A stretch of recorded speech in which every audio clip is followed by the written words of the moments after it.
So, yun yung mga preliminary na nakuha naming info. Sir, pag ganito po, anong ibig sabihin ng pag ganito kalakas? Is this related to the previous one, yung 6.6 nung Tuesday or magnitude 6.6? Yeah. Is this an aftershock? Ano po ba ito? Right now, kasi it's almost same ang magnitude.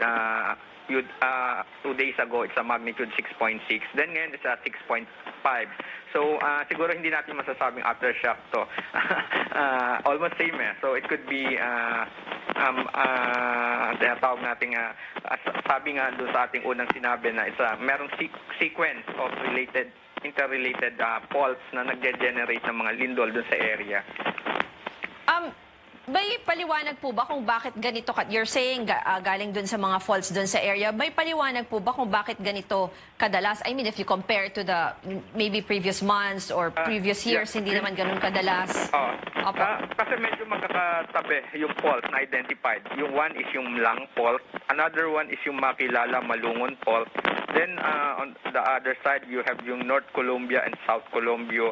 Then you have yung Cotabato Sindangan fault. So yun yung mga malalapit na fault. So possibly nagkakaroon ng adjustment. Gumalaw yung isang fault. Then nagre-react yung isang fault din. So kaya yung area maraming mapapansin natin malalakas na magnitude 6.6. Then we have a 6.1. Then we have a 6.5 today. And 2 weeks before, nagkaroon rin tayo ng 6.3. So mukhang interrelated. Kumbaga gumagalaw. Medyo active yung mga faults sa area. Okay, so since you mentioned na parang nag-a-adjust dahil gumalaw yung isang fault, naapektuhan yung iba pang fault, so do we expect more aftershocks na ganito rin kalalakas sa mga susunod na araw? Yan nga po ang pinaka-monitor ng PBOLS, and kaya po I think yesterday nagpadala pa ng additional instruments sa area para makita talaga what's going on. Kasi yun nga, medyo sunod-sunod na magnitudes, almost na sa magnitude 6. Medyo may kalakasan. So, hindi, kumbaga, normally, dapat yung trend is, if you have your magnitude 6.6, a day or two, bababa na yung mga na-pick up ng instrument, right? After 2 weeks. But this time, kung i-reference natin nung last 2 weeks ago, dapat bababa na. Then, all of a sudden, after 2 weeks, nagkaroon na naman malakas. Then, sana bababa na, but hindi eh. Meron pang, again, 6.6, 6.3. So, mukhang medyo kailangang i-monitor, properly monitor yung area. Pero sir, pwede pa bang mas malakas? We're not discounting the possibility na pwede po. Pero hopefully, sana pababa na yung trend. But again, hindi po namin sinasabi na wala na. Nandun pa rin po yung possibility. So again, when we say halos yung sinasabi mo, halos pareho nga kasi yung magnitude 6.6 nung Tuesday, 6.5 ngayon. So this is not an aftershock, but related siya because of the faults, the same faults in the area. Yes, ma'am. Siguro madali natin sabihin kung yan ay magnitude 4, magnitude 3, na gano'n. It's an aftershock. But this time, kumbaga almost same yung energy na binibigay ng lindol. So, ibig sabihin, hindi, ang worry namin, yun nga, same sa inyo na baka meron pang pwedeng baka mas malaki, but kaya completely monitoring and siguro ma-advise natin sa mga tagapakinig is kailangan medyo yung level of alertness and at the same time yung preparedness nila medyo kailangan i-up natin.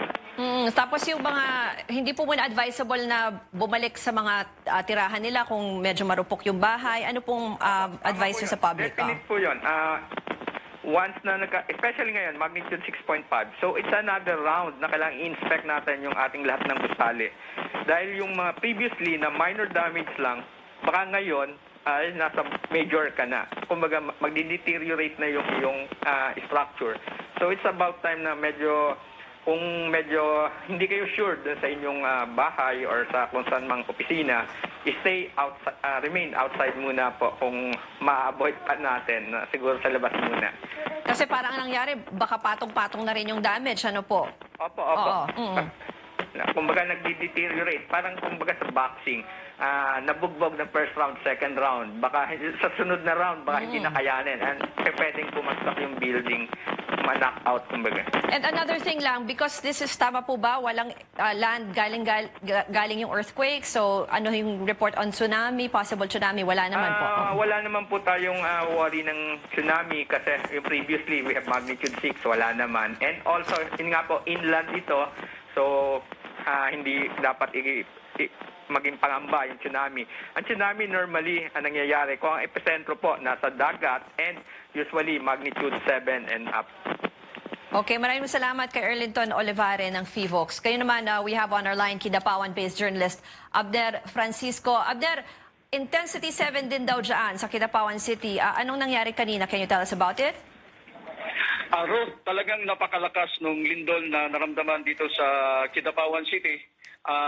Nasa loob kami kanina ng radio station namin, nagpo-program. Nung nangyari ang lindol, talagang maraming nagsibagsakan na mga bagay doon sa loob ng station namin. Maraming crash. Kaya napilitan kaming lumabas. Nung lumabas ako sa station, ang pinaka nakita ko yung Evas Hotel. May nakita ako sa malayo na parang usok. So kung titingnan ko sa malayo, parang usok. Kaya lumapit ako sa Evas Hotel. Ito yung nakita ko. Paglapit ko, hindi pala usok, kundi yung mga dust galing sa mga aggregates, materials na ginamit sa pag-construct ng building. Talagang gumuho yung 6 na palapag na Evas Hotel dito sa sentro ng Kidapawan City. Yung katabi ng Evas Hotel, yung Kidapawan Doctors Hospital. Pero partially damaged lang po yung sa Kidapawan Doctors Hospital. Itong sa Evas Hotel, talagang bumagsak yung building nila. Sirang-sira yung mga poste, yung foundation, talagang sira na. Tiningnan ko yung mga poste kanina at halos lahat ay talagang bumagsak na, nag-collapse na totally itong Evas Hotel. Kanina may naabutan tayo na caretaker doon sa malapit sa Evas Hotel. Galing daw sila sa loob nung lumindol, pero nakalabas sila. Tinanong ko kung may naiwan na tao sa loob.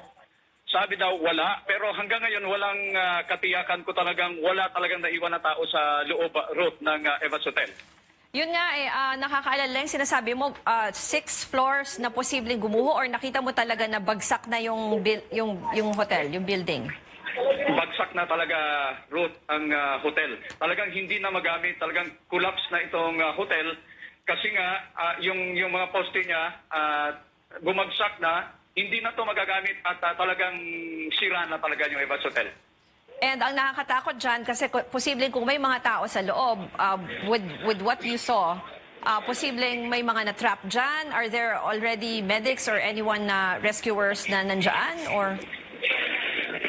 Yes, Ruth, andito na yung mga rescuers galing ng city government. Andito rin mismo si Kidapawan City Mayor Joseph Evangelista.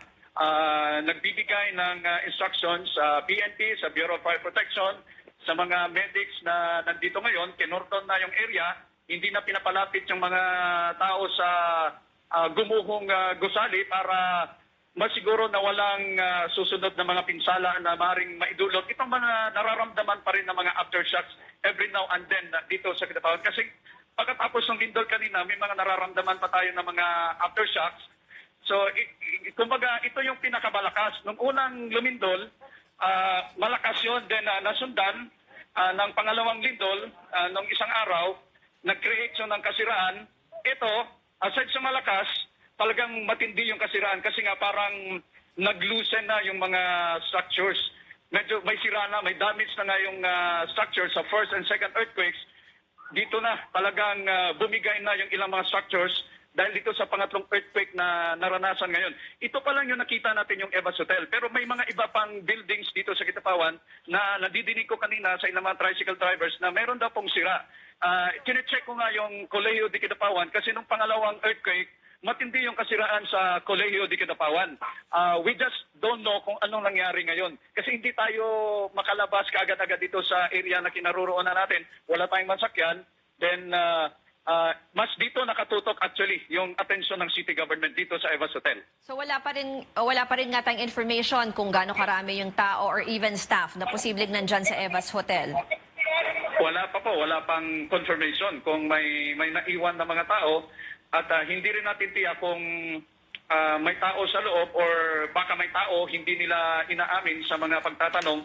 Pero kanina may nadinig kasi dumikit tayo doon sa mga rescuers kanina para may mga instructions na may pilit silang tinatawagan na nasa loob ng hotel pero hindi daw sumasagot.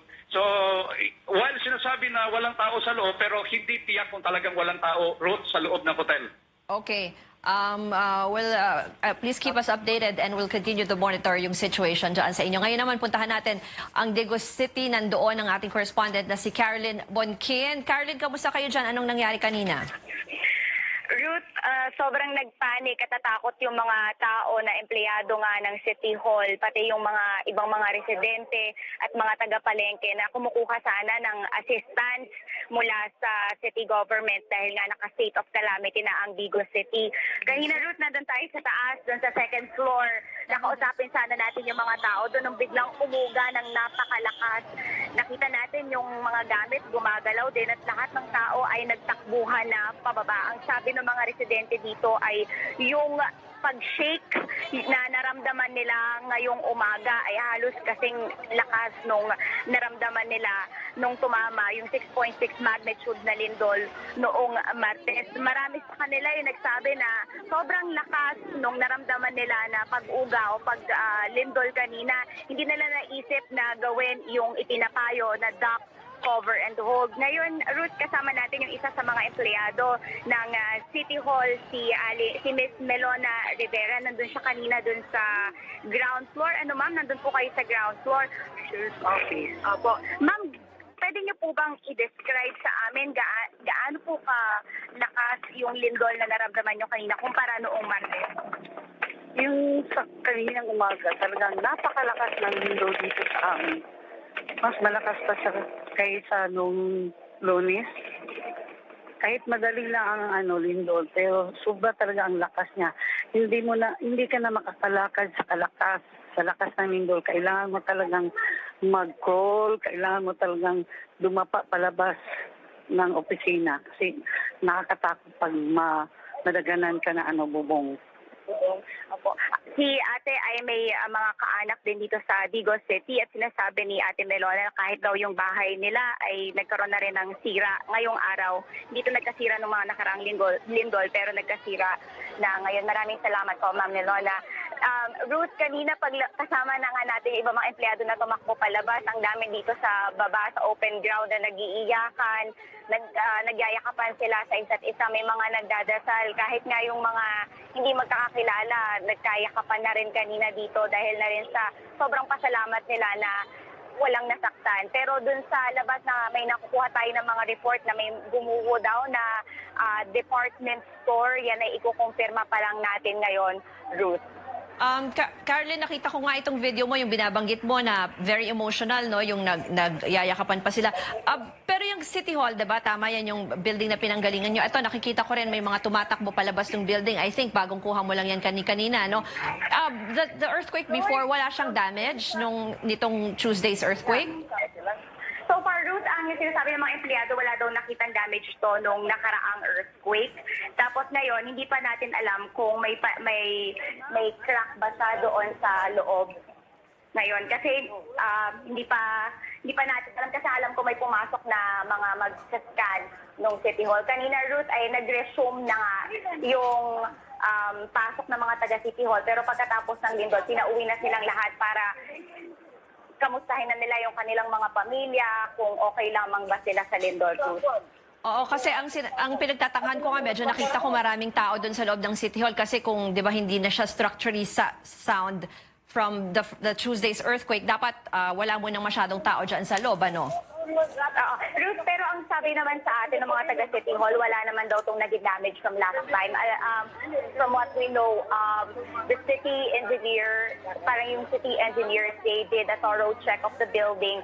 That's why kahapon, kaninang umaga lang nag-start ulit, nag-resume yung pasok dito, nag-start ulit yung regular transaction. Unfortunately, naka-short nga ulit siya dahil magkakaroon na naman ng panibagong check doon sa structural integrity nitong City Hall. Okay. Thank you, Carlin Bonkin, reporting from Digo City in Davao del Sur. Again, there was another earthquake felt early today, 9/11, according to PHIVOX, magnitude 6.5 earthquake in Tulunan, Cotabato. Intensity 7 was felt there. Also in Kidapawan City, Bansalan, Davao del Sur. Intensity 6 in Matanaw, Davao del Sur. Our stringer Abner Francisco is also telling us that there's possibly a collapsed hotel, Evas Hotel in Kidapawan City, and he's telling us that he's seeing already some rescuers there, but no reports yet as to how many are, if there are any casualties or if there were any people trapped inside Evas Hotel. And we will continue to monitor what happened after this earthquake in Tulunan, Cotabato. More details in a few minutes on Newsroom Ngayon. I'm Ruth Cabal.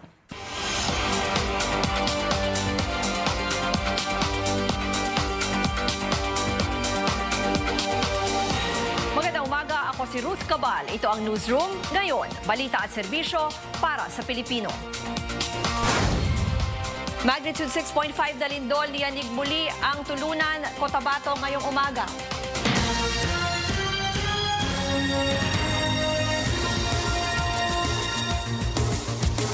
Isa na namang magnitude 6.5 na lindol ang tumama sa Tulunan, Cotabato. Ayon sa PHIVOX, ang tectonic quake kaninang 9/11 ng umaga ay inaasahang magdudulot ng pinsala at mga aftershock. Naramdaman ang intensity 7 sa Tulunan at Kidapawan City sa Cotabato at Bansalan sa Davao del Sur. Intensity 6 naman ang iniulat sa Manataw, Davao del Sur. Sa pinakahuling ulat ng National Disaster Risk Reduction and Management Council ngayong alas 6 ng umaga, umakyat na sa 10 katao ang nasawi naman mula sa Davao del Sur, South Cotabato at Cotabato. Halos 400 ang sugatan at 2 pa ang iniulat na nawawala nang magkaroon ng landslide sa Upper Bala, Magsaysay, Davao del Sur. Naiulat naman kahapon ang 2 kataong nasawi sa Digo City, Davao del Sur dahil sa atake sa puso. Sa report ng Philippine Institute of Volcanology and Seismology of PHIVOX, kaninang alas 3 ng madaling araw, umabot na sa halos 700 aftershock ang naitala mula nang tumama ang malakas na lindol noong October 29. Same, yung energy na binibigay ng lindol. So, ibig sabihin, hindi, ang worry namin, yun nga, same sa inyo na baka meron pang pwedeng baka mas malaki, but kaya completely monitoring and siguro ma-advise natin sa mga tagapakinig is kailangan medyo yung level of alertness and at the same time yung preparedness nila medyo kailangan i-up natin. Tumungo naman tayo ngayon sa Tulunan, Cotabato. Nandoon ang aming senior correspondent na si David Santos. David, anong nangyari kanina? Naramdaman nyo ba yung pagyanig dyan? Medyo malakas, ha? Oo, Ruth, papunta nga kami sa isang liblib na barangay dito sa Tulunan, no? Yung barangay Bakong, kung saan may isang komunidad na mga katutubong blaan. Nung nakahinto kami sa aming biyahe, no, sa may sentro mismo ng poblasyon ng Tuluan, nung nakita namin nagtakbuhan yung mga tao at we got it as a sign na mukhang may nangyayari na ng mga malakas na pagyanig. Kaya nga nung napahinto kami, saka namin naramdaman na umuuga na yung sasakyan namin at kami rin ay we sought cover kasabay ng mga ibang taong nagtakbuhan rin. Malakas sa route, no, kasi naka-observe rin tayo, nakaranas rin tayo ng mga ilang aftershocks mula nung dumating tayo dito kahapon at hindi naman, kung minimal lang yung aftershocks, hindi naman ganong hindi din yung reaction ng mga tao. Medyo namamanage na nila. Pero yung kanina talagang nagtakbuhan yung mga tao, may mga nagsigawan, may mga nagdadasal pa. Narinig namin yung isang alin na nagdadasal at yung iba naman nagsasabi na lumayo kayo dyan, referring to people who are standing malapit sa mga kinoconstruct na building o yung mga matataas na structure, pinapalayo sila. Kanina nga nakita natin may isang basketball court sa isang government hospital dito sa Tulunan. Ang tuluyan ng bumigay, nag-cave in na ito sa isang simbahan, nabasag yung mga yung glass windows nito. Tapos yung kinoconstruct na gym, no, yung bagong gym ng Tulunan Municipality, umuga rin kanina kung kaya yung may mga taong sa tabi nun kasi nga doon muna temporarily nag-set up yung command post ng lokal na pamahalaan. Pinaurong sila, pinalayo sila dahil nga maaaring magdala rin ito ng peligro. So Ruth, medyo nagdadala pa rin talaga ng kaba at takot itong sunod-sunod na mga malalakas na pagyanig dito at kapansin-pansin na marami sa mga residente tumutugon naman sa panawagan ng PBOX na maging alerto at maghanda sa posibilidad pa na may mga masusunod pa na ganitong klaseng pagyanig, group. David, yung earthquake nung Tuesday na magnitude 6.6 naman, dyan din yung sentro sa Tulunan. Can you describe to us, you've been there since yesterday, no? Ano yung paano nyo nararamdaman yung mga aftershocks? Malakas ba talaga? Kasi ngayon, magnitude 6.5 naman, no? Yung mga aftershocks naman, pwede naman siyang For example, kung like kami, nasa sasakyan kami, nagpapadala kami ng video kahapon for our report, nararamdaman mo na umuuga lang yung sasakyan mo. But ikaw mismo instinct will tell you na manageable naman siya kasi parang konting uga lang ng sasakyan and alam mo na kaya mo siyang pagdaanan. Pero yung tapos kanina kagigising ko lang at around 5:30 in the morning, naramdaman ko rin na umuuga rin yung kama. So pagbangon ko, sabi ko, that could be another aftershock. Sabi ko gano'n. And then we keep on monitoring also from the reports of government agencies, particularly DOST at saka PBOX sa kanilang app, mobile app, na monitor nga namin na tuloy-tuloy pa rin. Pero yung kanina talaga, we were really asking kung yung pa ba ay isang aftershock o isang bagong earthquake event na dahil nga sa sobrang lakas. So yun lang mag-distinguish kung difference. Kapag aftershock, kaya mo pa talaga siyang ma-manage, pwede mo pa siyang palipasin lang. Pero yung kanina talaga, kailangan mo talagang to take cover kasi alam mo, delikado kasi umuuga talaga yung mga structures. David, kausap natin yung PBOX kanina, si Erlinton Olavere. Ang sinasabi niya nga na panibagong earthquake to dahil nga halos kasing lakas nung earthquake nung Tuesday. But this is related, sabi niya, dahil dun sa mga magkakatabing faults dyan sa lugar. Anyway, keep us updated at mag-ingat kayo dyan. David Santos reporting from Tulunan.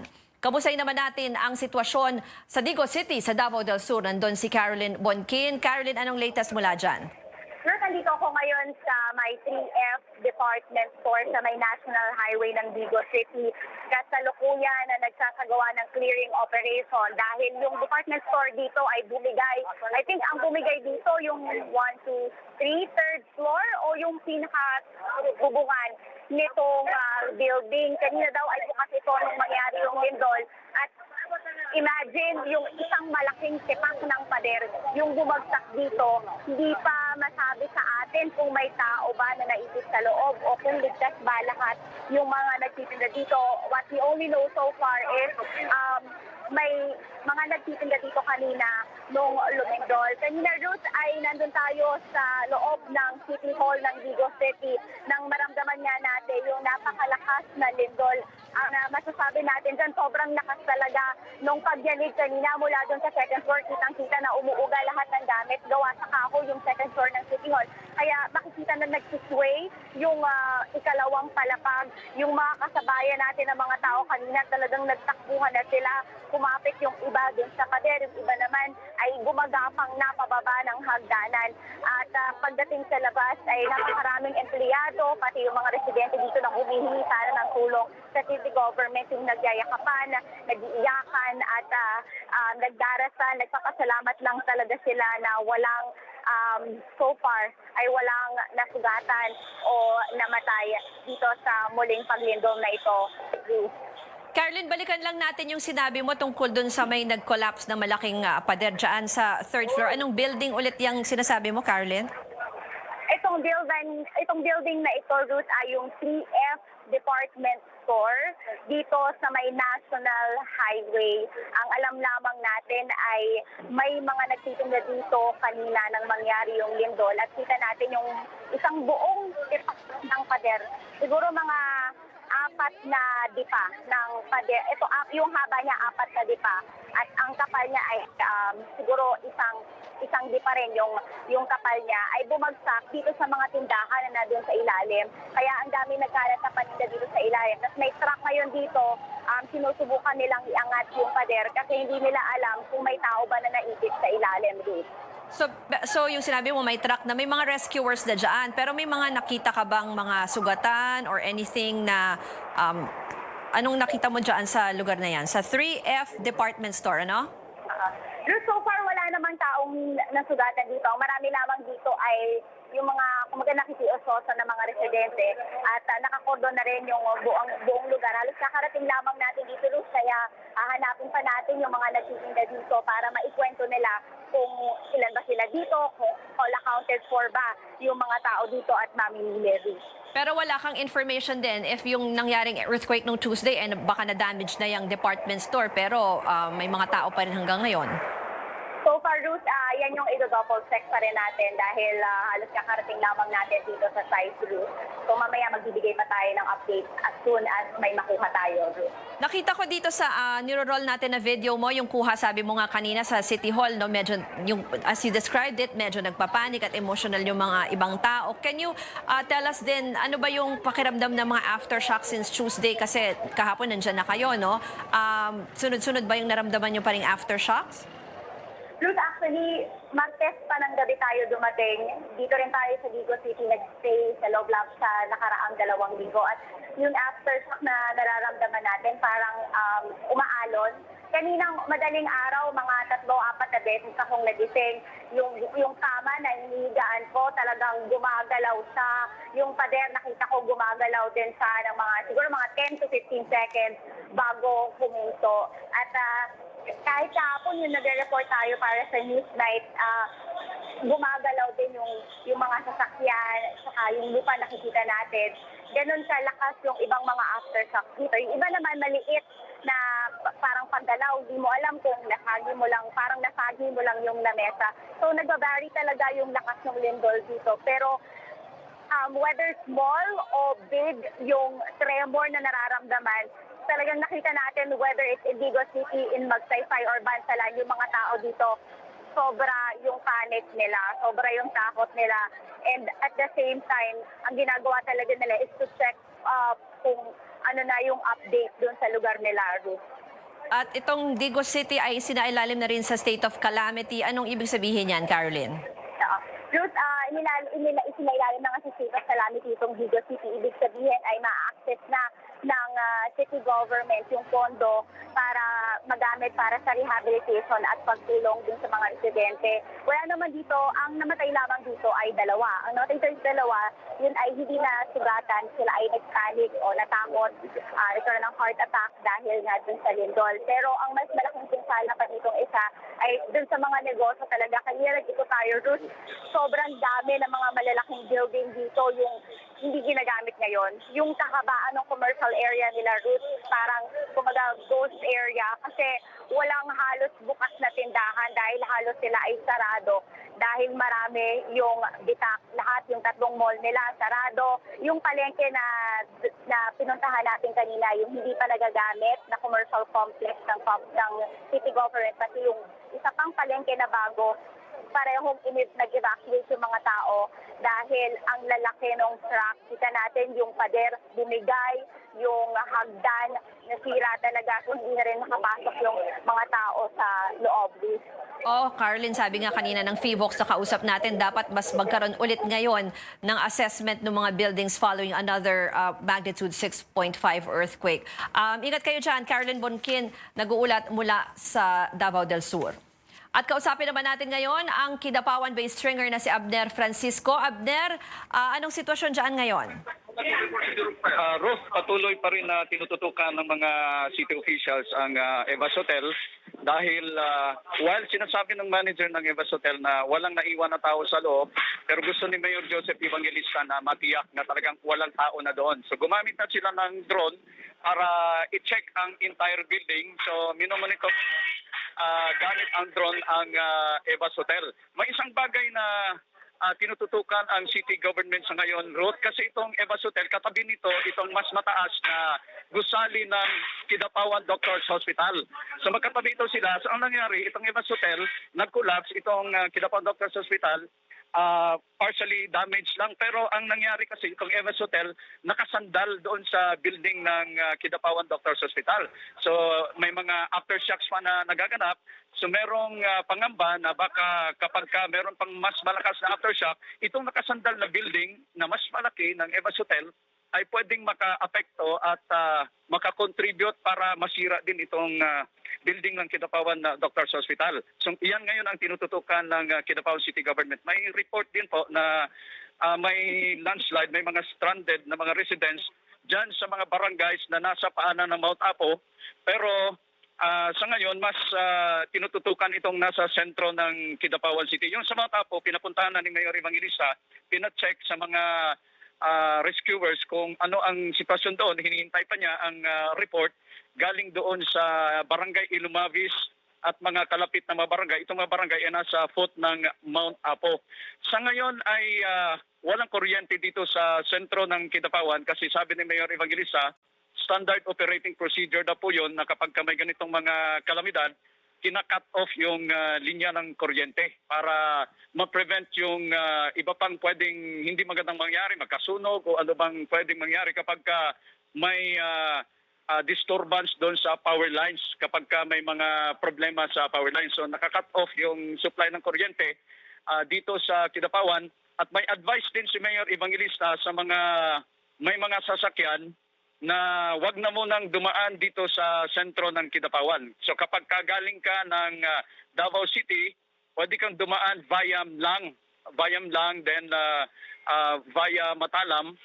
O kapag kagaling ka naman ng Cotabato City, umiwas ka muna ng Kidapawan kasi nga nakabantay yung mga otoridad at pinipigilan yung mga motorista, yung mga sasakyan na makapasok sa Kidapawan.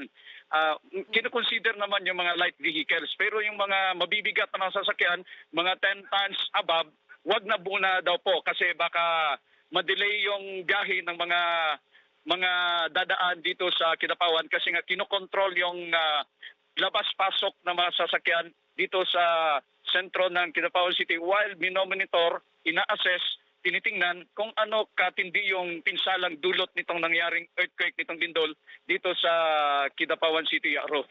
Abner, balikan lang natin kasi para dun sa mga ngayon lang nag-tune in, no? Gaano kalakas yung aftershock, yung earthquake na naramdaman nyo dyan kasi magnitude 6.5 ito. At yung sinasabi mo kasing Evas Hotel, ano yung nakita mo? Gumuho yung 6th floor? Can you describe it to us? Ang nangyari sa Evas Hotel, gumuho yung first floor. Ang nangyari, bumagsak yung mga poste, yung mga haligi. So halos lahat ng haligi bumagsak na, nag-collapse na. So ang nangyari dito, talagang gumuho itong hotel. Hindi naman sa parang gumuho to the ground talaga. Pero yung haligi niya, yung foundation niya, talagang wala na. Yung first floor kasi ng Evas Hotel, may bangko dito, yung China Bank. Yung China Bank, hindi na yun mapapasukan kasi parang nagsarado na yung pinto niya kasi nga yung parang second floor, bumaba na sa first floor. Yun ang nangyari, Ruth, dito sa Evas Hotel. Yung front view ng Evas Hotel talagang sira na. Yung side view niya, hindi masyadong matindi yung kasiraan, pero yung all throughout the building, mapa-side, mapa-front, yung haligi lahat talagang gumuho na, Ruth. And as of now, wala tayong information, no? Kung may mga tao dyan sa hotel, may mga naka-check-in or even the staff. Wala pang ganun. Kanina na nakausap ni Mayor yung manager at nakausap ko rin kanina, sinabi niya, wala daw tao doon. Kasi bago nagkaroon ng malakas na lindol kanina, may aftershocks kami na naramdaman. So yung aftershock na naramdaman, yun ang naging dahilan para lisanin nila yung building. So kung wala, yung aftershock, parang warning yun. Aftershock nung nangyari nung isang araw na lindol. Parang yun ang naging warning para lisanin nila yung building. So pagkatapos nung medyo mahina na aftershock, yun na yun yung naramdaman na malakas na lindol dito sa Kidapawan City. So nasa labas na sila kanina nung nangyari yung mas malakas na lindol. Okay, let's hope na wala sanang na-trap dyan sa hotel na yan. Maraming salamat kay Kidapawan-based stringer Abner Francisco. Manatiling nakatutok sa CNN Philippines at sa aming social media accounts para sa pinakabagong detalye tungkol sa lindol. Kayo'y nasa newsroom ngayon dito sa CNN Philippines. Diyanig ng magnitude 6.5 na lindol ang tulunan Cotabato kaninang pasado alas 9 ng umaga. Ayon sa PHIVOLCS, naitala ang intensity 7 sa Kidapawan at tulunan sa Cotabato at Bansalan, Davao del Sur. Tumama ang lindol matapos ang magnitude 6.6 na pagyanig noong Martes. Samantala, ayon sa Malacanang, nasa Davao City ngayon si Pangulong Rodrigo Duterte at ligtas siya matapos ang pagyanig. Nakatakdang bisitahin ng Pangulo ang puntod ng kanyang mga magulang doon. At yan ang mga balita at serbisyong hatid namin para sa Pilipino. Ito ang Newsroom ngayon. Hanggang bukas, ako si Ruth Cabal. Susunod na ang Sports Desk.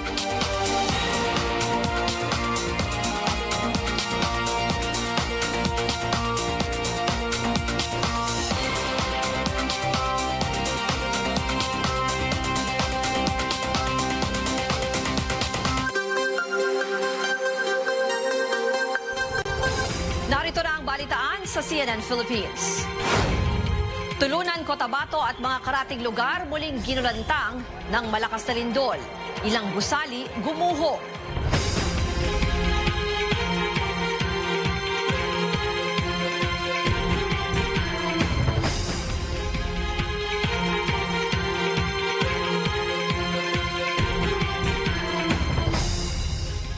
Kay kita na ako ng China pa.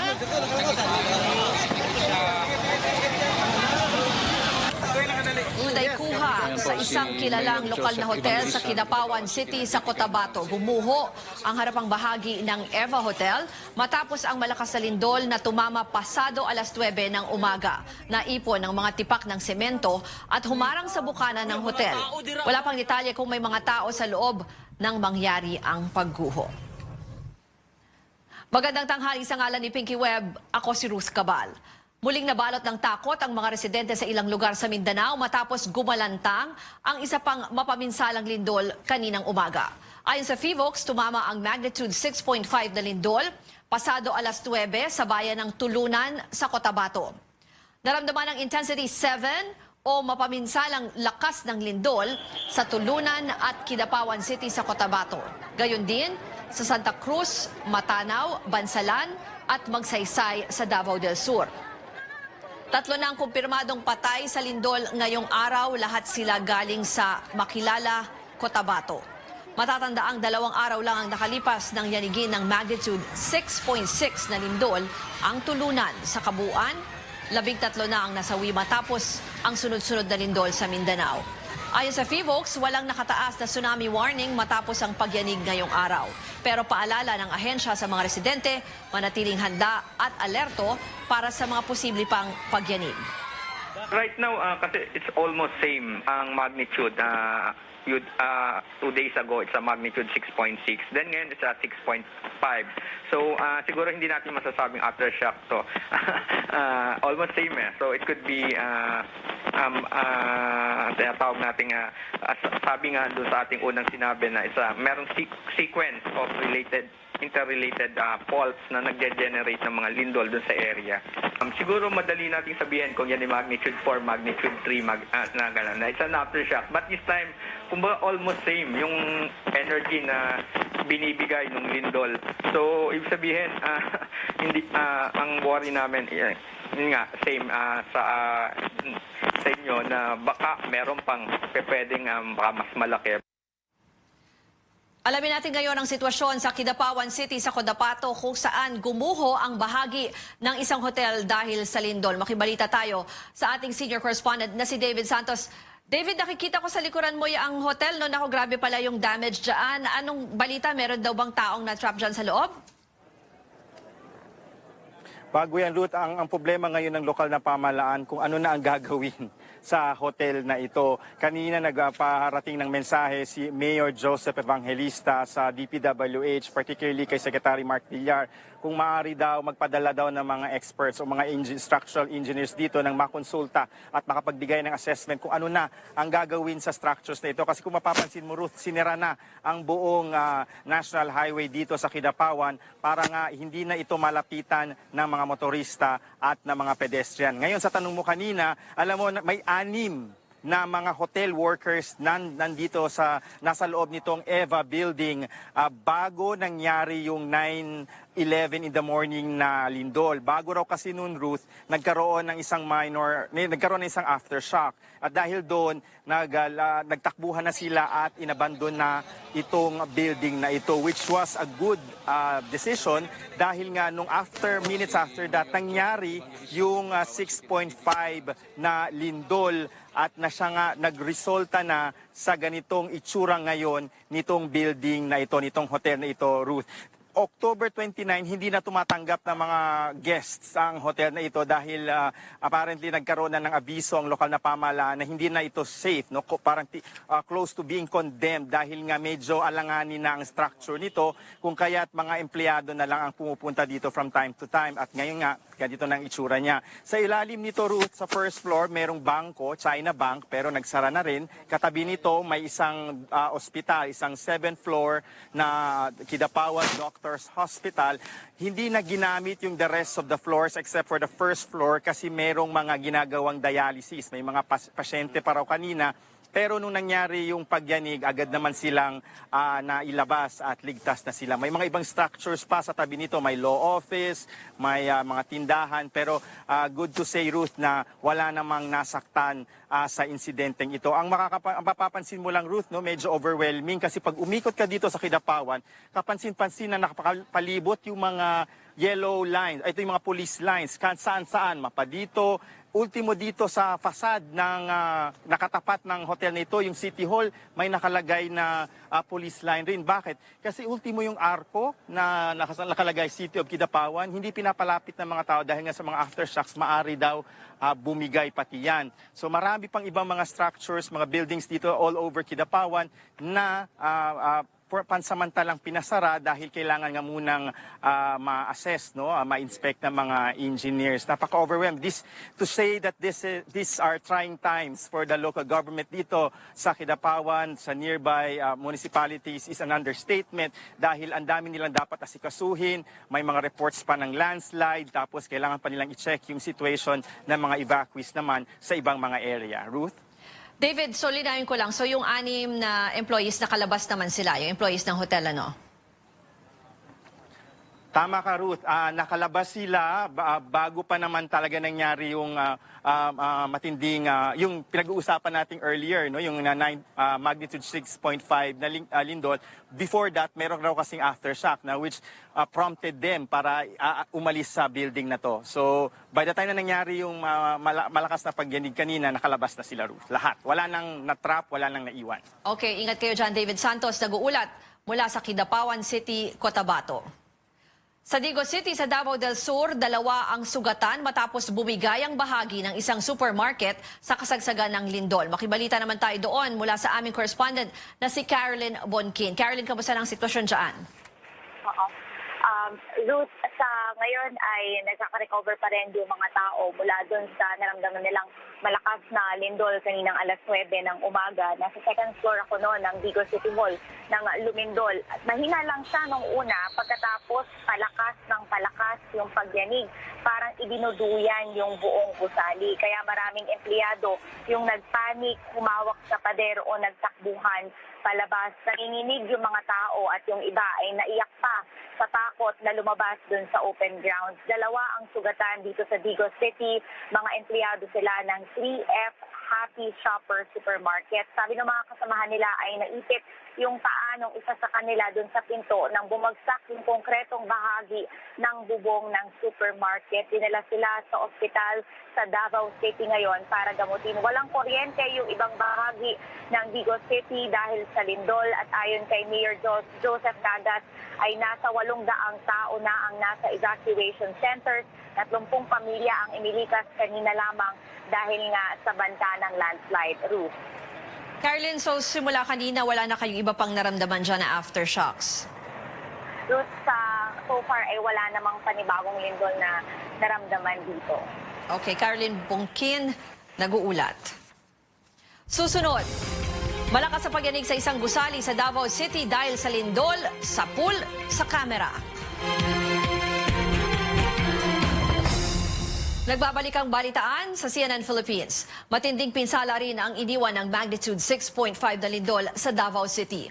Sa mga litrato, halos bumagsak na ang 4 na palapag na Ecoland 4000, isang condominium building. Ayon sa mga otoridad, sinabihan na nila ang mga nakatira sa gusali na umalis na muna matapos ang lindol noong Martes. Pero may mga nagmatigas at nanatili pa rin. Sa Davao City rin, na-videohan naman ang pagyanig sa loob ng isang gusali. Ayon sa uploader, nasa 6th floor siya ng Matina Town Square nang maganap ang lindol. Nagsilabasa naman ang mga tao sa isang fast food restaurant. Ang isang pamilya nagtago sa ilalim ng mesa.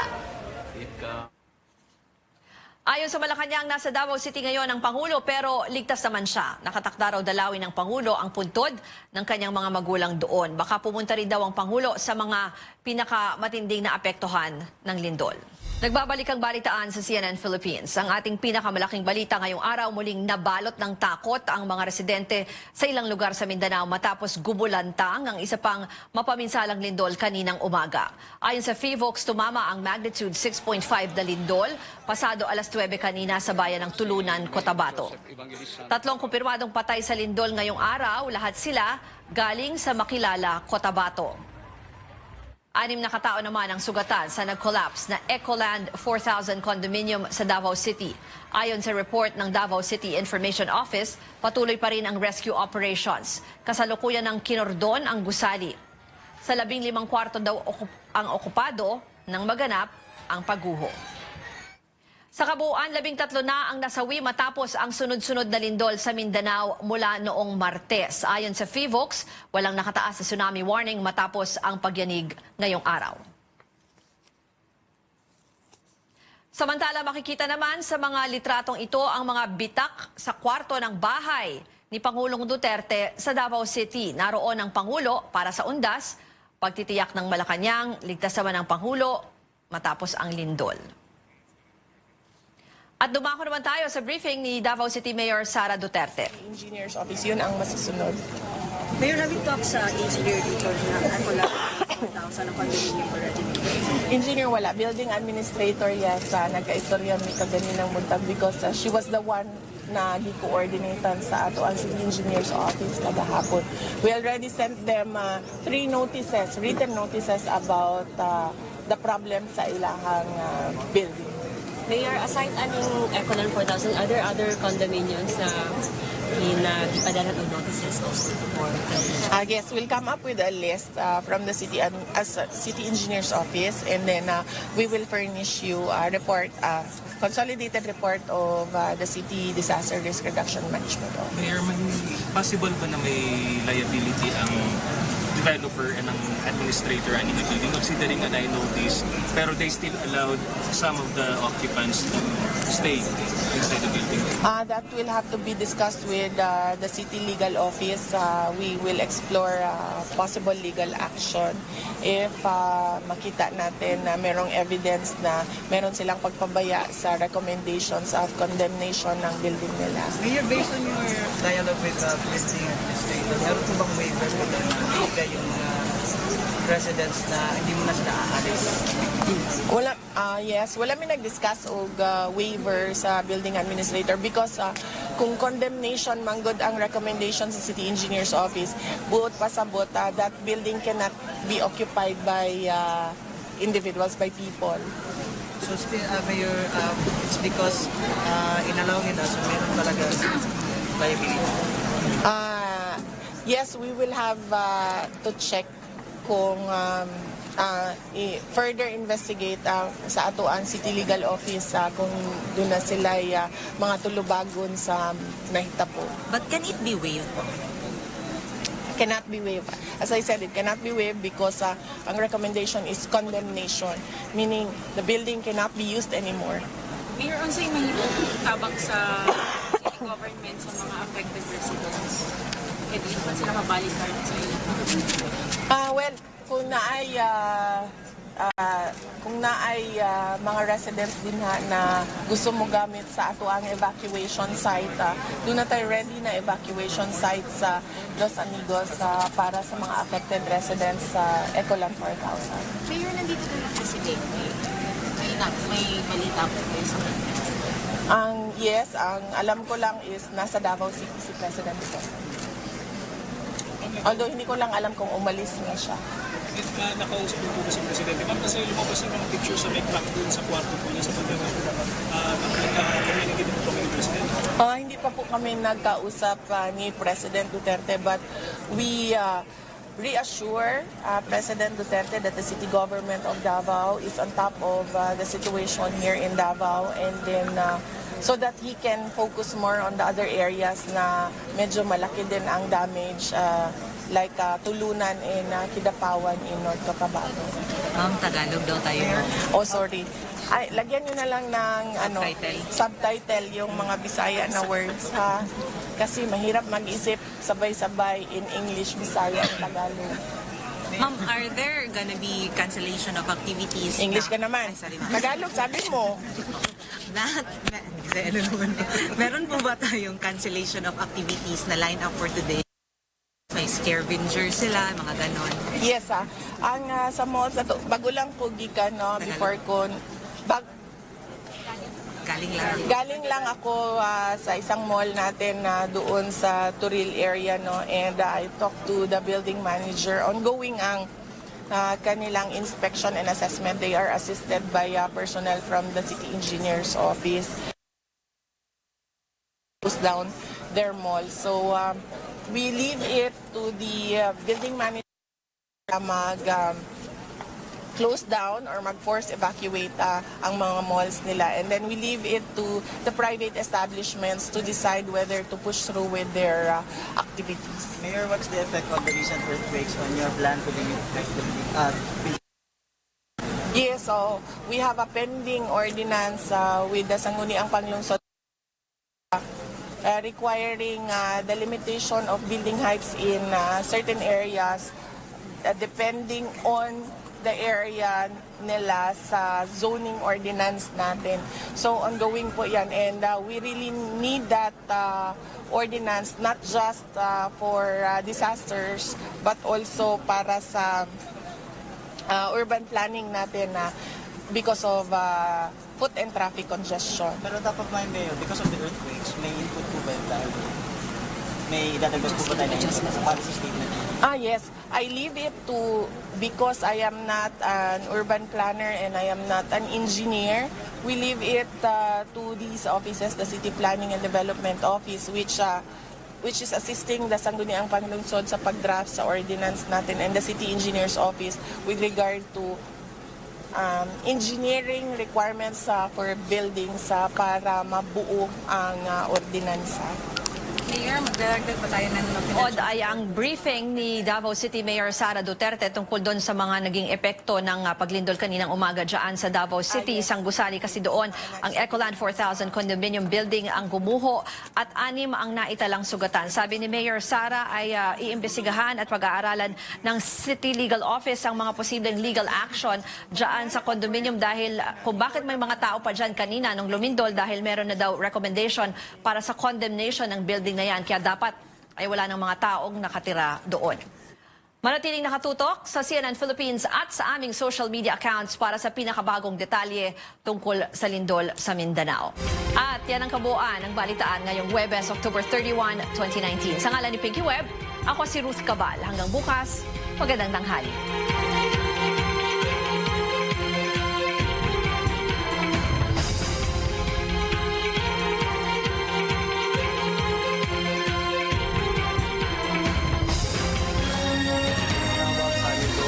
Maintenance nila.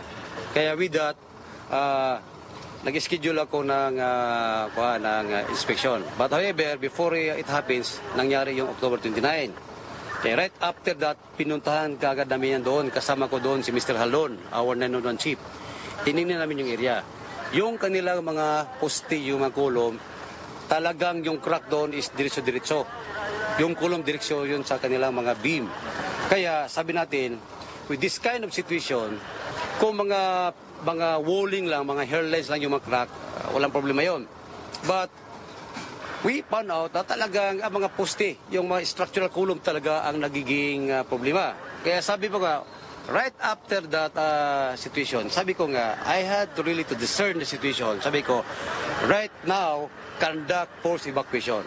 Hindi ito titirahan until such time na ito ay retrofit ng inyong mga engineer. Hindi sinunod. Ngayon, hindi naman ako manghula, bumigay. Kasi kanina nga, after that shaking nila, I am expecting na bibigay yun. Sa totoo lang. But I am not expecting na may mga tao pa. Kasi after that advisory, yung ginawa natin, so we are expecting na susunod yung management nila. Sir, aside from Ecoland 1000, sir, may ibang condos pa ba, sir, na na-assess ng ating city na delikado din with the strong earthquake? As of now, we are waiting for the report sa ating mga engineers, sa kanila mga structural engineers, yung ating office, the building official, kung ano yung mga sitwasyon ng mga different kwan sa Davao. But as of this time, we still gathering the report. Now, ito man lang ito talagang ang malaking impact sa nangyari ngayon sa Lindol today. Kaya nakapokus tayo dito ngayon. Pero sila, sir, na-issuehan din sila di ba ng notices? Yung ibang mga condos? According to our office, the building official, they already issued a notice for that particular condominium relative to the structural integrity. So that's the part of the office of the building official. Now, in the part of the CDRMO, we had already report to the mayor last October 29, yung nangyaring last na earthquake. Nakasama doon sa ating incident report na the building in Ecoland 4000 is not safe anymore. Kaya still hindi siya dapat tilhan until such time na i-repair nila o i-retrofit yung building. Sir, any update din doon sa Marilog, sir? Meron ba tayong updates po doon, sir? Well, so far, we had our different operatives nandun yun. Nandun nating users na nandun, pati na yung ating mga barangay, mga ating mga PNP. Wala namang sabi nila may report daw na bridge na na-collapse, sir. Pero so far, wala naman, as of this time, wala namang ganong na pangyayari. But again, with this kind of incident kasi sunod-sunod na itong lindo nating naranasan, so we really have to look into the integrity of all critical facilities sa Davao. Sir, can you describe lang po ulit yung 10 ba o 10 yung nakuhang tao kanina from I'm not exact the number of the people. They just incurred a minor bruises or magkuhan kasi yung pagbigay, saguting ng building pagbigay, pag ganun siya. So ngayon, yung ang worry natin, yung mga tao doon sa second floor. Yung nailigtas naman, saka the good thing about it is, sa nangyari, kukunti na lang ang tao doon sa building. Kasi that's the result, nakita nila yung sitwasyon, plus yung ating advisory, so nagpibil yung discernment nila na wag sila mag-stay in that building. And I called up yung mga tao doon na this time, wag tira doon kasi delikado. Kaya, good for the people who listen. Yung hindi naman, well, that's the problem. Sir, status ng 9 injured, sir? Ngayon, as of this hour? Automatic, doon dinala sa ating ambubas, no? Naka-position siya. Pero, I cannot tell kung ano ngayon ang sitwasyon nila kasi yung mga medical aspects yun, nandun yung ating mga 911 sa kanyang atong mga doktor. So, pwede po ba elaborate mo sa, baka nabagay nila kanina, yung science supply fairness or Yes, based in our initial assessment before we conduct the search and rescue, we already identified saan yung mga area na mga posible na naka-stay. Now, yung 211, accordingly, meron daw tao doon. Now, when we look at our CCTV, yung CCTV ng condominium, wala kami nakita na lumabas coming from that room. Now ngayon, we had our K9 unit pumunta din doon sa area, doon sa may area ng 211. And then, yung aso doon, he had a sign, may sign yung aso na parang may tao doon sa loob. So, then our user team, yung nandun sa loob, kasama yung ating mga Bureau of Fire Search and Rescue team, when we tap the ground, meron din silang narinig na parang nag-respond.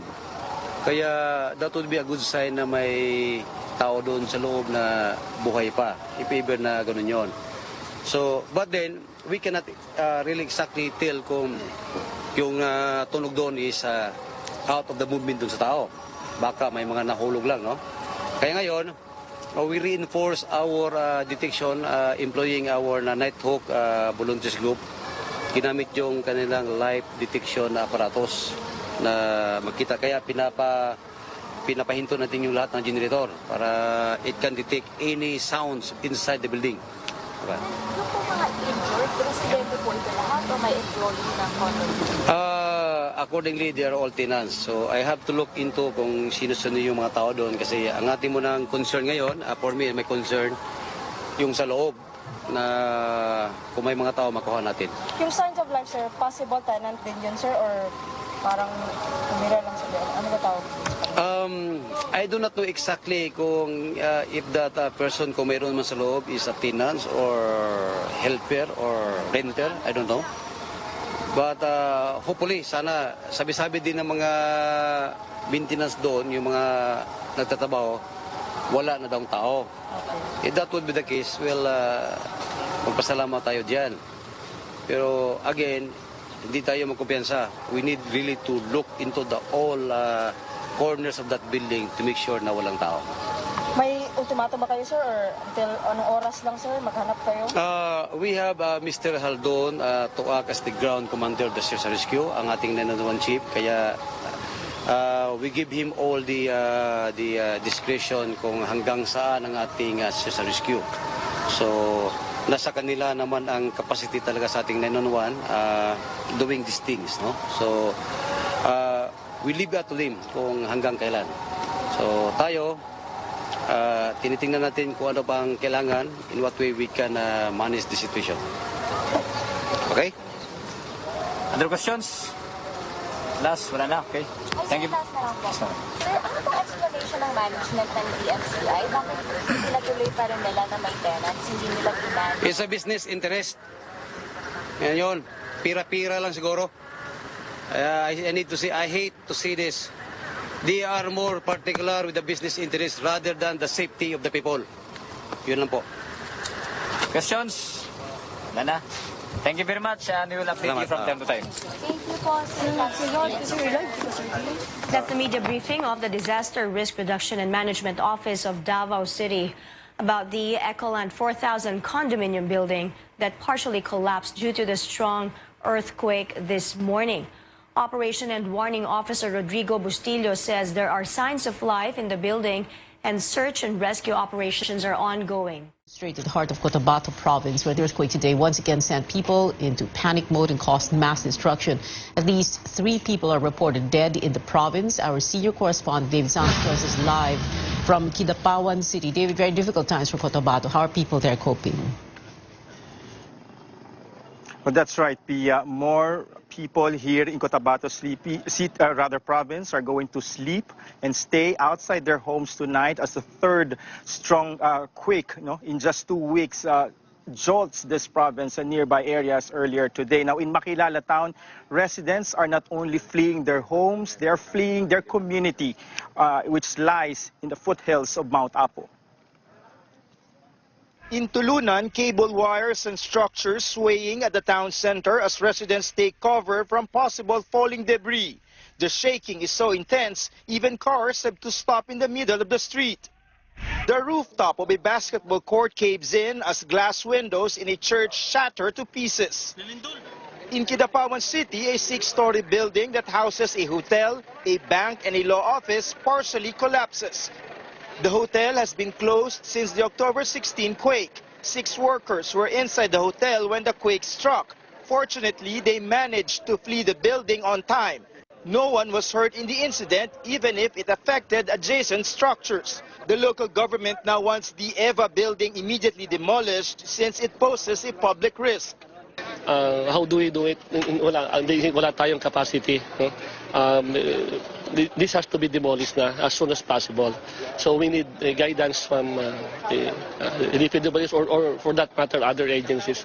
Road networks are also badly affected. 2 lanes of a portion of the Cotabato-Davao Highway had to be closed to traffic due to damage from the quake. 2 other lanes from each side of the highway, however, remain open. Traffic also has to be limited for motorists passing the San Vicente Bridge in Makilala town due to visible cracks. Also in Makilala town, we caught up with residents scampering to leave Barangay Batasan, which lies at the foot of Mount Apo. Men, women, young and old, bearing their belongings and walking on foot. Nag-landslide na daw, sabi nila, baka ang tubig. Basta safe po kami lahat. Saan po kayo galing? Dito po, sa Lorton lang po, dito. Actually, yung doon lang, doon sa Process, saka yung main talaga ng Batasan kasi nag-slide na yung bukid doon banda. Many of these residents had abandoned the evacuation center at the Batasan Elementary School. Foam mattress, some personal belongings, some toys. These are some of the stuff residents here have left behind after abandoning this area for fear of the aftermath of more tremors. But it remains unclear why they are actually fleeing the community. Some say word spread on a threat of a massive landslide. Others blame it on urban legends like the possibility of a volcanic eruption. Ang pagkakaalam namin, ito pong hot spring is yung galing sa bulkan, yung binubugan niya na mainit na tubig. Yung mga tao takot lang. Kasi first time talaga nangyari. Early on, residents lost their village chief to the quake. Huge blocks of concrete fell on Cesar Bangot while he and other village officials were setting up tents outside the barangay hall. Bangot died instantly. Diyan lang po, sa may pirtahan. Malapit na sana makalabas. Okay. In kaso, naabutan talaga yung talaga ng lindol. Now, 2 more people are reported dead in Makilala also due to the quake this morning. A 4th victim who was injured in the October 16 quake unfortunately also died in Makilala today, Pia. David Santos there reporting live. We now take you to Davao City. Rescuers there scrambling to look for people who might be trapped in a condominium that partially collapsed this morning. Carolyn Bonkin there reporting. Is reporting.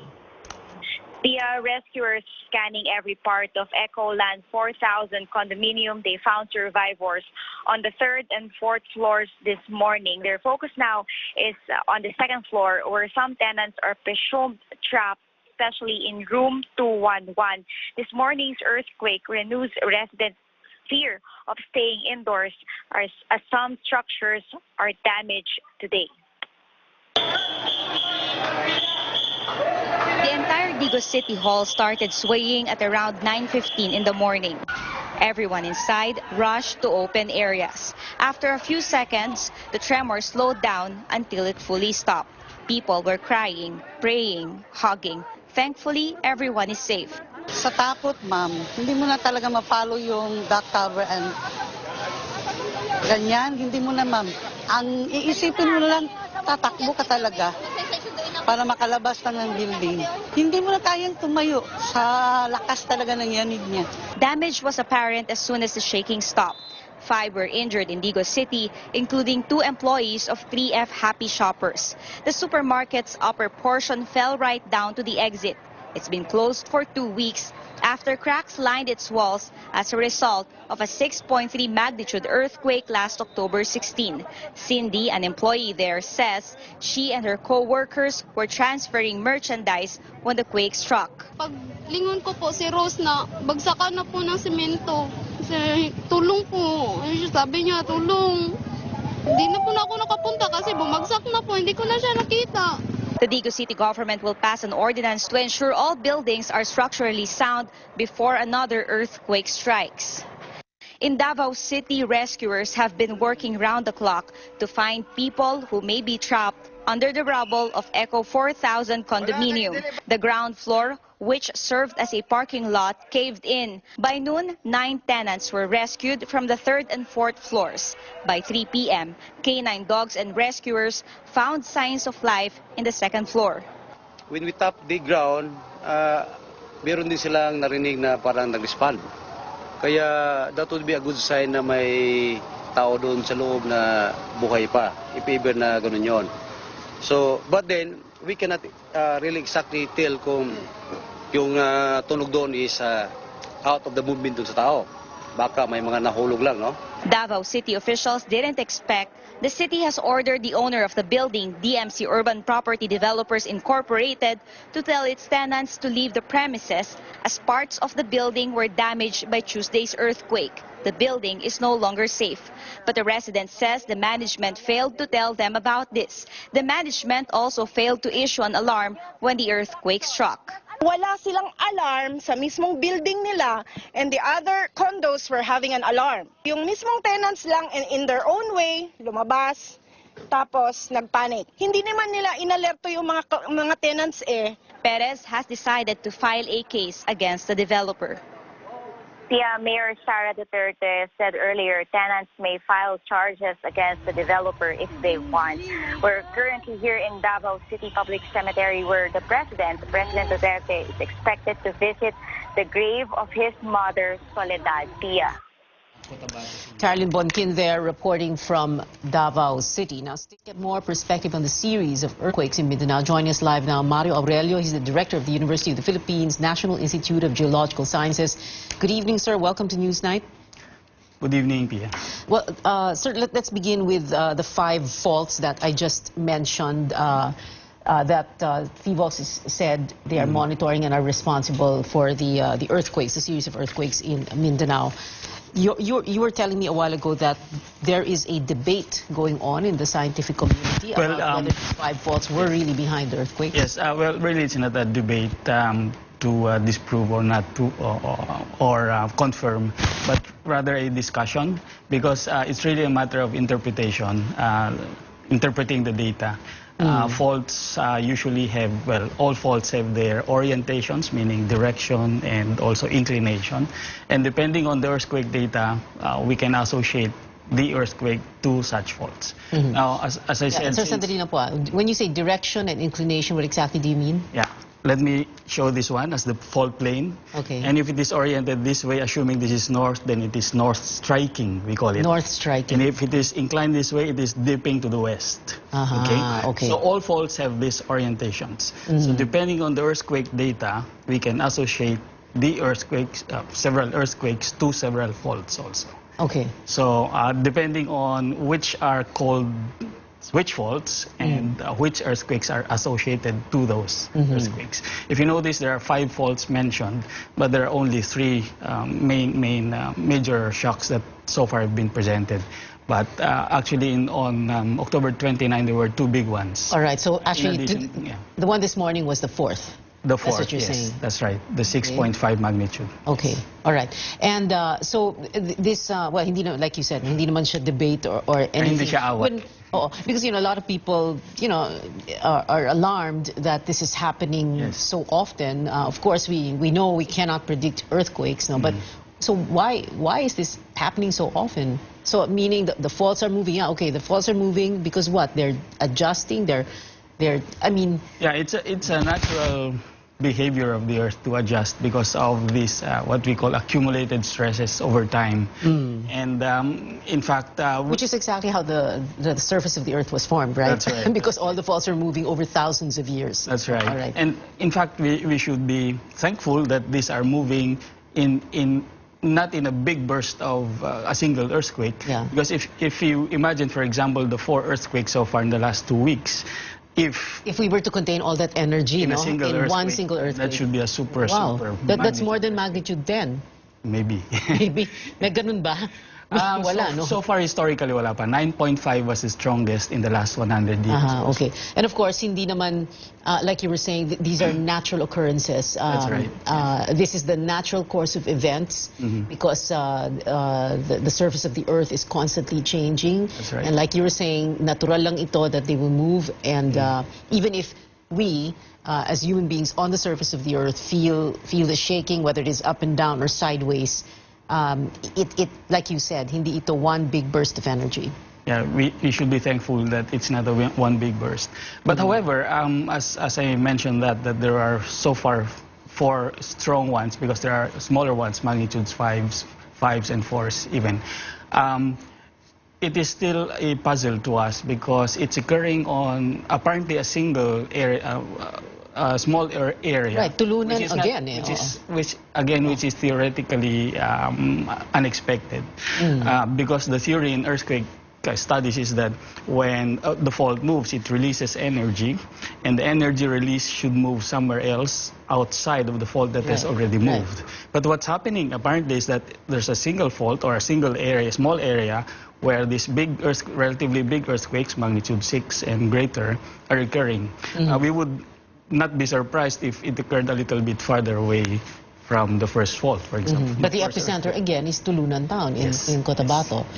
Has this happened anywhere else in the world at any other time where you have I this? cannot remember. Maybe in other places, but not in the Philippines, certainly, in the last 50 years or so. Okay, so what does that mean? Do you already have answers, or do you have, No, we are... do you have theories as answers to your own questions? We are currently looking at the data. I have my students, my master's students working on the data, and so far we don't have any answers really. We are discussing in our scientific community at the moment online, and there are several theories. But one is the Coulomb stress transfer theory. Coulomb stress transfer. Coulomb was a scientist in the 1800s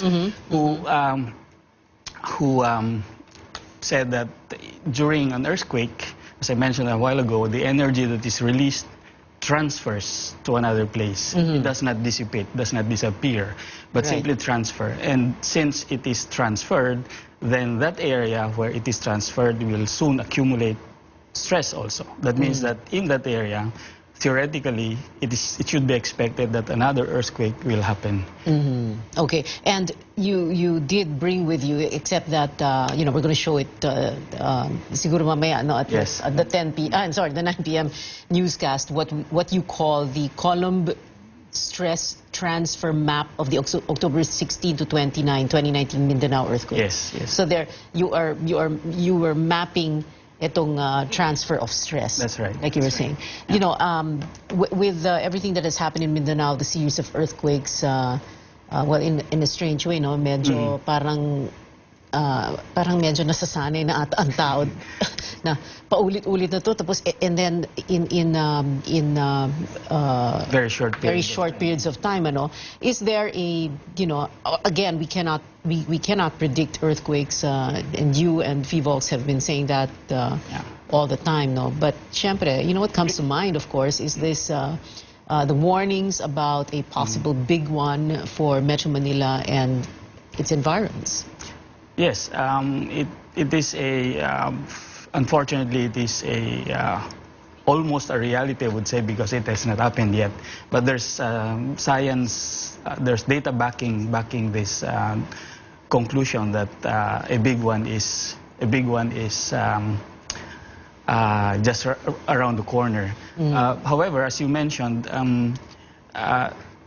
in the entire Philippines, there are still areas that we still do not fully understand as far as the possibility of an earthquake occurring is concerned. You remember that Bohol earthquake in 2013, Negros earthquake in 2012, the Zambales earthquake just recently occurred in areas where even us geologists did not expect that those earthquakes would be happening.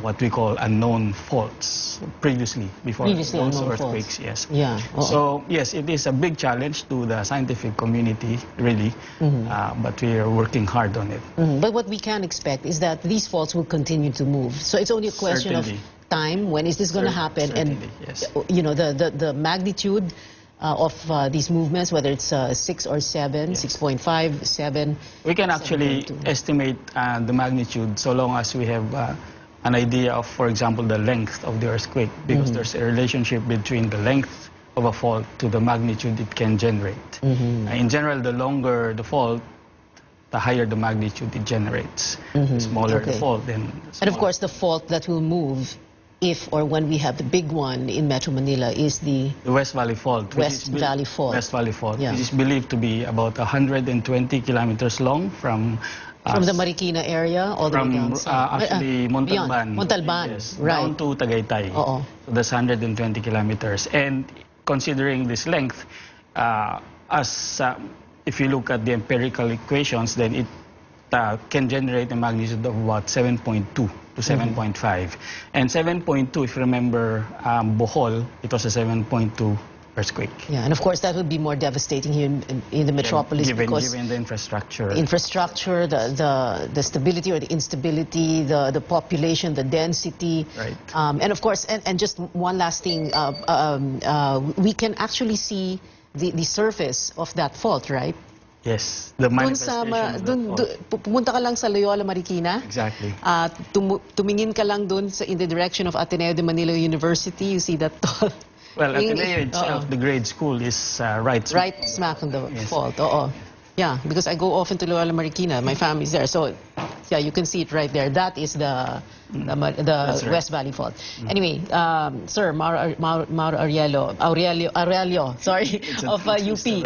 Thank you very much for being with us and for explaining all that. A pleasure. The story is making headlines. A third destructive earthquake in more than 2 weeks, striking Mindanao, leaving people even more shaken.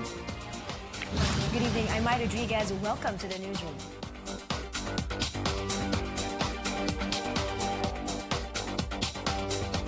People in Mindanao on edge as yet another strong earthquake jolts the region. A 4-story residential building in Davao City collapsed this morning after an intensity 6 quake.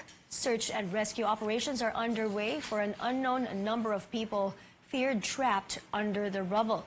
The quake was measured at magnitude 6.5 and was centered in Tulunan, Cotabato, about 152 kilometers from Davao City. Right now, conduct forced evacuation. Hindi ito titirahan until such time na ito ay retrofit ng inyong mga engineer. Hindi sinunod. After that shaking nila, I am expecting na bibigay yun sa totoo lang. But I am not expecting na may mga tao pa. Several areas in Cotabato province felt the quake at intensity 7.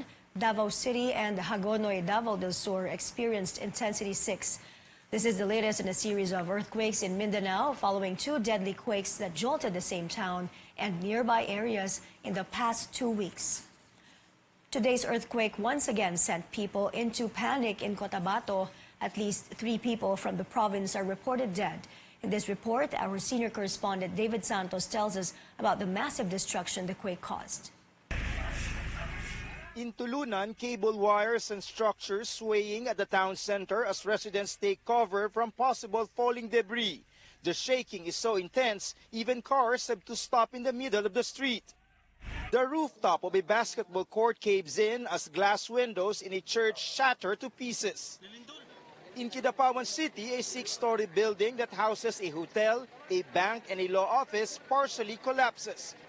The hotel has been closed since the October 16 quake. 6 workers were inside the hotel when the quake struck. Fortunately, they managed to flee the building on time. No one was hurt in the incident, even if it affected adjacent structures. The local government now wants the EVA building immediately demolished since it poses a public risk. How do we do it? Wala tayong capacity. No? This has to be demolished na as soon as possible. So we need guidance from the DPWs or for that matter other agencies. Road networks are also badly affected. 2 lanes of a portion of the Cotabato-Davao Highway had to be closed to traffic due to damage from the quake. 2 other lanes from each side of the highway, however, remain open.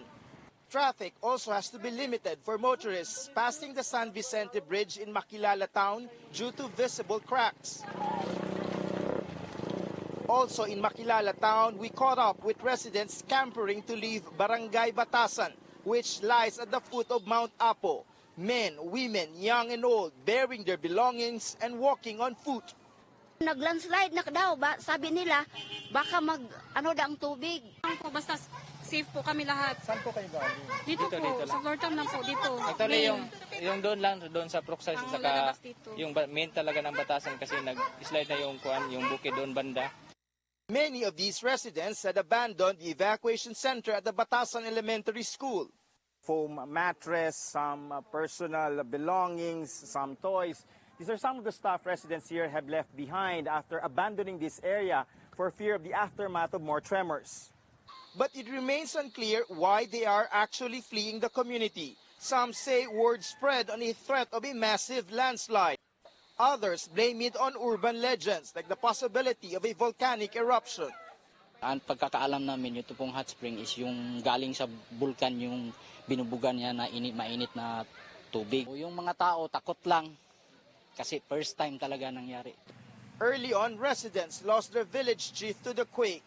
Huge blocks of concrete fell on Cesar Bangot, while he and other village officials were setting up tents outside the barangay hall.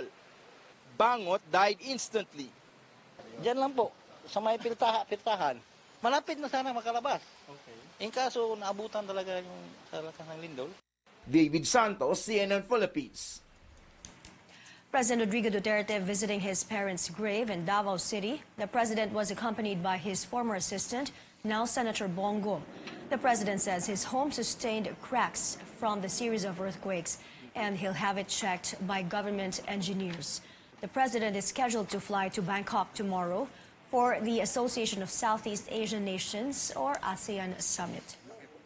State seismologists not discounting a stronger quake hitting Mindanao. Fivox tells CNN Philippines it is closely monitoring 5 active fault lines in the area. These include the Milang Fault, the Makilala Malungon Fault, the North Colombio and South Colombio, and the Cotabato Sindangan Fault. A geological expert says the repeat of tremors in just one small area has stirred discussions in the scientific community. He adds the recent earth movements are better than one big burst. Yeah, it's a natural behavior of the Earth to adjust because of these what we call accumulated stresses over time. And in fact, which is exactly how the surface of the Earth was formed, right? That's right. Because all the faults are moving over thousands of years. That's right. All right. And in fact, we should be thankful that these are moving not in a big burst of a single earthquake. It is still a puzzle to us because it's occurring on apparently a single area, a small area. Right, tulunan again. Which is theoretically unexpected. Because the theory in earthquake studies is that when the fault moves, it releases energy, and the energy release should move somewhere else outside of the fault that has already moved. He also says while they can't predict when an earthquake will hit, they can estimate the magnitude based on the length of a fault. He says the West Valley Fault that can affect Metro Manila can generate a magnitude 7.2 quake. This morning's earthquake renewing residents' fear of staying indoors as more structures were damaged. Our Caroline Bongkin tells us more. The entire Digos City Hall started swaying at around 9:15 in the morning. Everyone inside rushed to open areas. After a few seconds, the tremor slowed down until it fully stopped. People were crying, praying, hugging. Thankfully, everyone is safe. Sa takot, ma'am, hindi mo na talaga ma-follow yung duck cover and ganyan, hindi mo na, ma'am. Ang iisipin mo na lang, tatakbo ka talaga para makalabas na ng building. Hindi mo na kayang tumayo sa lakas talaga ng yanig niya. Damage was apparent as soon as the shaking stopped. 5 were injured in Digos City, including 2 employees of 3F Happy Shoppers. The supermarket's upper portion fell right down to the exit.